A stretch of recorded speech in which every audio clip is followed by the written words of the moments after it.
Hello, this is part 2 of the continuation of the second letter to the Prime Minister of Australia for the pressures that the low income and poor have to face. Please watch the first part of the letter in PM Let2 pt2of2. And now the continuation of what I had addressed in concern to the PM. A greener public power supply system. A way that would help to ensure less pressure and yet would benefit everyone would be to find ways of setting up or to encourage a solar farm or other green energy solution. One that would be gradually brought online and connected to the grid, replacing the older methods during a gradual change over plan. This would be the most effective way, since it won't send our industries down, as it would still be a similar system of power as currently, and then give incentives for those that can add on panels to their business and homes to add to the power distribution for the grid. A way should be to gradually replace the public power systems with the new greener systems. Rent-a-roof scheme. An idea on a solar grid system, as I once heard, was proposed once over in Britain, but as one that could help and would be less of a struggle if, say, an incentive program was organised and was set in motion where, as the idea related to where the power company distributing the system would rent roof space, and the owners would still pay the electricity bill, but it would instead be the rent fee for it. And all these would be connected up in such a way to allow the distribution of the extra unused power accumulated back onto the rest of the grid. An incentive could be given for unit and flat owners to have the system installed and connected to the power grid.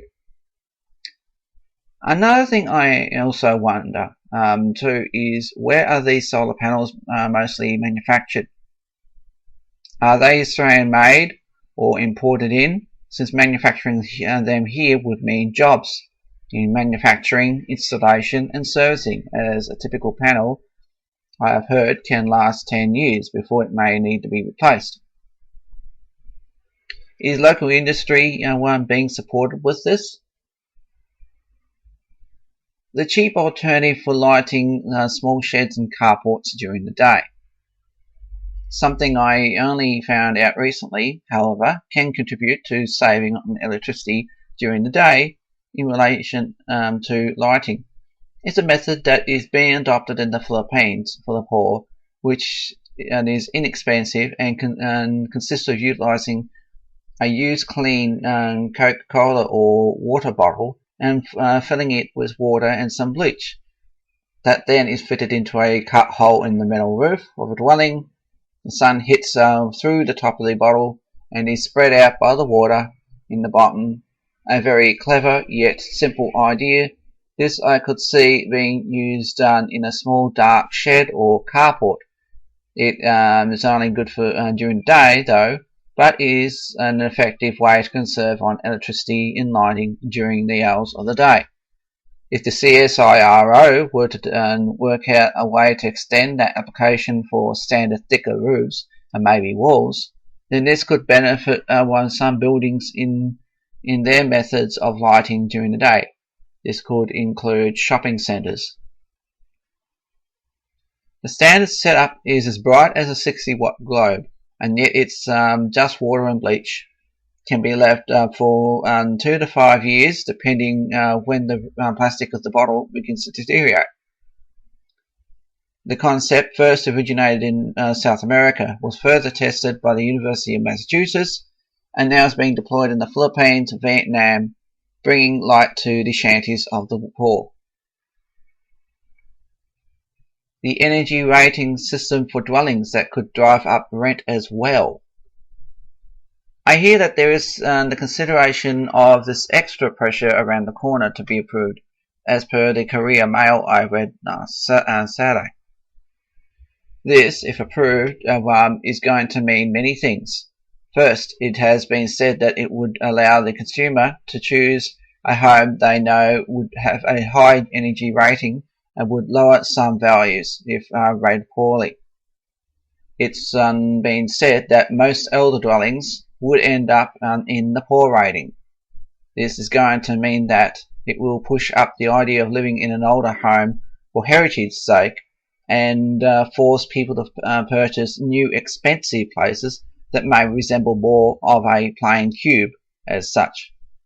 This is another issue I am getting concerned, how our cultural identity would be affected in that way. Example, take a photo of one of these modern plain blocks, and could you identify it being Australian when there is no cultural features to identify the style? I know some people would not mind living in a plain cube, but that's not for everyone. Many also love and treasure the old heritage styles, for example the old Queenslander, whereas down in Melbourne it could be an Edwardian Victorian style, or the semi-detached housing as known to be found in Carlton, that is very known as being from Melbourne, Australia. Not everyone can afford over $300,000 or more for a home, when there is a constant push for people to move into these either the large multi-room mansions outside the city located in housing estates like Forest Lakes, Springfield Lakes, or into a rich and expensive apartment block. And not everyone is interested in this carefree lifestyle that is being pushed everywhere. What happened to the days when someone could have a backyard, shed or workshop to build scale models or even to invent things, build things?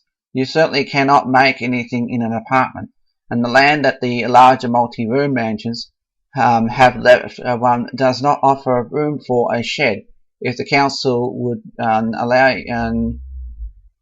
you to have one, since the house may take up all the build area that is available for the block. Basic standard housing you never hear being built these days. It's always directed to the rich and wealthy. Otherwise, people can only attempt with a loan that could take years to pay off. Not to mention, at the moment, people are being very careful since the interest rate rises have affected many. There are many that have lost hope for ever owning a home due to how the expenses have risen way out of reach for them to even begin. I am one of those that wishes to have his own home, but see that dream as impossible the way things are, and the way that I have been having to live. As the article in a paper as per this topic stated, this concept of another extra pressure, if we already did not have as much pressure as it is, the threat in it is that this could also have the consequence of raising the rent up even further. Since property owners of units, flat complexes, for example, would see no other option than to raise the rent in order to still ensure it was a viable income for them. That would further cause more headaches for those that are already struggling to cope as it is, which in turn could send more people into the street if they don't earn enough to keep a roof over their head. I fear if I would still have a roof over my head within 5 years. By the way, this is going with all the rest of the current and future planned rises. Can you honestly tell me if I'll still have a roof over my head, if I will still be able to live and afford food properly, like many other low-income and of course the already poor? Please, I ask you to think of ways to try and help and not add more and more pressure to the already lower income earners that are struggling to cope. Please, I ask of you, Julia, to think about those that will be hurt the most and discover ways to help those people. Please help Australia. If only the rich could help too, rather than spending and wasting their money on big expensive stuff like yachts and expensive clothing and other extravagant things.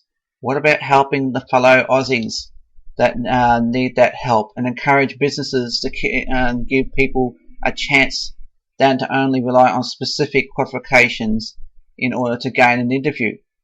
It's harder to find an employer willing to give you a go these days. I know that. I was once employed for a long heartbreaking 7 years. No one wanted to see me as I had no trained qualifications at the time. Only my current employer decided to give me an interview and give me a chance. No one else was interested in interviewing me because I did not have that many qualifications, as I could not afford those expensive courses to gain them, even though I have the skills. Please, I ask you to help Australia and help the people.